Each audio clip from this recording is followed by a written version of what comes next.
Desde o princípio da humanidade, a morte sempre foi aquele destino inevitável, não é? Reis incrivelmente poderosos caíram, impérios inteiros viraram pó. A morte simplesmente parece ser a regra universal para todo mundo. Mas o que torna a nossa análise de hoje tão fascinante é que os registros bíblicos apresentam uma exceção impressionante. O nosso foco nesse estudo é em dois homens antigos que, de acordo com os textos sagrados, desafiaram completamente esse destino. Eles simplesmente não conheceram a morte. A grande pergunta é: quem foram os únicos homens a escapar da sepultura?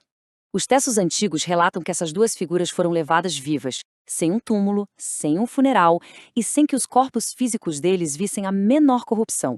Eles simplesmente deixaram a terra, permanecendo totalmente intocados pela mortalidade comum. Imagina o mistério em torno disso. Bom, vamos direto ao ponto. O primeiro homem a contornar a morte, segundo as escrituras antigas, foi Enoque. O relato lá no livro de Gênesis descreve o desaparecimento dele de uma forma abrupta e totalmente sobrenatural. O texto diz: Enoque andou com Deus, e já não era porque Deus o tomou. Não tem nenhum detalhe de uma morte natural, não tem dor, é apenas uma remoção direta e misteriosa do nosso plano físico. Mas para entender o porquê disso, a gente precisa olhar para as palavras originais. No hebraico antigo, lemos Vaitaler Kenor. O próprio nome Henor traz um significado profundo, quer dizer consagrado, dedicado ou instruído. E aquele verbo usado para descrever o caminhar dele com Deus, ele não aponta para uma obediência cega ou básica. Ele indica uma caminhada contínua, uma intimidade diária inquebrável. É essa comunhão profunda que prepara o cenário para o evento espetacular que acontece a seguir. Agora, o que é muito interessante notar é como o Novo Testamento valida esse evento através do grego. A palavra metatíteme, que encontramos lá na carta aos Hebreus, reforça bastante a ideia de uma remoção física e literal da terra. Não foi um simbolismo poético ou uma metáfora espiritual. O termo exato significa ser transferido, removido ou transportado fisicamente mesmo de um lugar para outro. E claro, diferentes tradições teológicas interpretaram esse transporte de maneiras extremamente ricas ao longo da história. O pensamento judaico antigo, por exemplo, frequentemente vê Enoque sendo transformado em um ser celestial, alguém que recebe revelações detalhadas sobre anjos, juízo e o fim dos tempos, como é descrito no influente livro de Enoque. Por outro lado, para muitos estudiosos cristãos, Enoque serve como um símbolo fortíssimo de salvação antes do juízo final, já que ele foi levado um pouco antes de o grande dilúvio atingir a humanidade. São duas perspectivas que mostram o peso impressionante da história dele. E isso nos leva séculos depois à segunda figura central da nossa exploração, Elias, frequentemente chamado de o profeta do fogo. O próprio nome dele, Eliahu, significa Yahweh é meu Deus.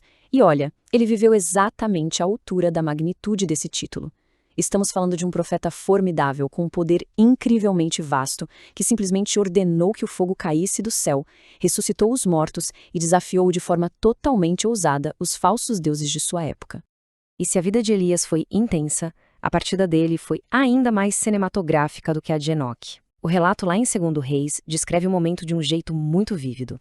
Eis que um carro de fogo com cavalos de fogo os separou um do outro e Elias subiu ao céu num redemoinho.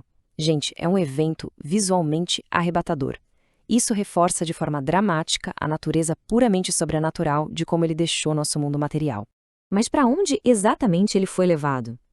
Ao analisarmos traduções bem antigas dos textos, esbarramos num debate histórico muito curioso. A Septuaginta grega usa a palavra Uranus e a Vulgata latina usa Caelum. O grande detalhe que importa aqui é que ambos os termos abrem um leque amplo para a interpretação. Será que eles significam que Elias entrou diretamente na presença celestial definitiva de Deus? Ou será que ele foi simplesmente transportado pelos céus físicos para uma outra dimensão terrestre? É uma ambiguidade textual que alimenta pesquisas e debates milenares. Isso ilustra brilhantemente como tradições riquíssimas continuam a honrar o legado vivo de Elias nos dias de hoje. No judaísmo, a expectativa do retorno dele para anunciar o Messias é tão forte que existe até a tradição de deixar uma cadeira vazia, especialmente reservada para ele, durante a celebração da Páscoa. É muito interessante. Já a tradição cristã frequentemente conecta a profecia do retorno do espírito de Elias à figura histórica de João Batista. Mas vale lembrar que muitos teólogos ainda guardam um papel literal futuro para o próprio profeta nos últimos dias. E essa questão de um papel futuro no fim dos tempos nos traz a um imenso dilema teológico. Existe uma regra divina e universal claramente estabelecida nos textos. Aos homens está ordenado morrerem uma só vez. O simples fato de Enoque e Elias terem escapado dessa regra absoluta cria uma tensão enorme para quem estuda as profecias. E é exatamente essa tensão estrutural que deu origem a uma das teorias apocalípticas mais discutidas das Escrituras. Pois é, muitos estudiosos unem os pontos com os relatos do fim dos tempos. As famosas e misteriosas duas testemunhas, descritas lá no livro do Apocalipse, possuem poderes sobrenaturais, podem fazer descer fogo diretamente do céu e têm a autoridade de anunciar um juízo em escala global. As semelhanças, especialmente com os inconfundíveis milagres históricos que Elias operou, são impressionantes. E isso sustenta muito a teoria de que Enoque e Elias ainda precisam retornar fisicamente. No entanto, para manter o rigor e a imparcialidade dessa nossa análise, é fundamental colocar na mesa as variadas correntes interpretativas. Por um lado, há a defesa firme de um retorno literal, onde Enoque e Elias voltam de forma física para completar a jornada deles na Terra durante o Apocalipse. Por outro lado, há o entendimento de que essas testemunhas carregam um significado estritamente simbólico, representando instituições maiores, como a lei e os profetas da antiguidade, ou até a resistência da Igreja fiel enfrentando o fim dos tempos. Mas, independentemente de qual interpretação escatológica se mostre a verdadeira, a ausência do túmulo e a vitória sobre a morte, para esses dois homens, elevam a narrativa a um verdadeiro clímax espiritual. Aquela promessa majestosa de que nem todos dormiremos, mas todos seremos transformados, muda completamente a perspectiva. Enoque e Elias deixam de ser apenas figuras heróicas de um passado antigo para se tornarem símbolos absolutamente vivos da esperança de um futuro eterno. Então, o ponto crucial é entender com precisão o que essa eternidade realmente propõe. E a resposta fica bem nítida nas traduções originais.